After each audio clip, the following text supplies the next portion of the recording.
असलामुअलैकुम दोस्तों, क्या हाल चाल है। एलो जी है डेटा आ रही ने इनू मैं पेज नू करना रिफ्रैश। वो मैं बंदे का नाम जड़ा ना किया मोबाइल घुमा के, मैं क्या वो वीडियो च ना आवे। एलो फिर रिफ्रैश हो गया पेज। लो जी आप आ गए इधर कैलेंडर से मकसद। लो जी ये आ रही है, तो किसी के चक्कर नहीं आना तुम, ठीक है ना। कोई बंदा आपको बोले कि जी ये है वो है, पेज रिफ्रैश हो रहा, ठीक है।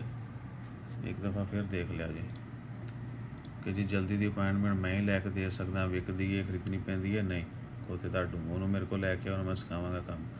बहरहाल अपना ख्याल रखें, वीज़ा सही तरीके से सही टाइम पे अप्लाई करें।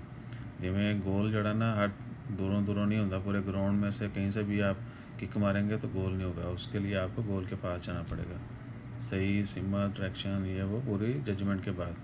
इसलिए वीज़े भी जो ना सही टाइम पे सही तरीके ना अप्लाई करा करो। तो अज फिलहाल आ रही ने अपॉइंटमेंट, बाकी भी डेटों की आ सकती हैं, ठीक है ना। कोई वो नहीं है, with in 8 to 10 days generally appointment Oman में मिल रही पिछले 2-3 महीनों से। इट्स बिन 4 month नाउ, हम प्रॉपरली जो है ना वो फुल फ्लैज आहो कर रहे हैं, तो कोई इशू नहीं। बीच में कभी कभार होता है, वरना आओ। तो अपना ख्याल रखिए, दुआ में याद रखिए। हूँ अगर किसी ने साढ़े रबता करना हो 0044 77 66 25 9 6 57, सिर्फ टेक्स्ट मैसेज का रिप्लाई किया जाएगा।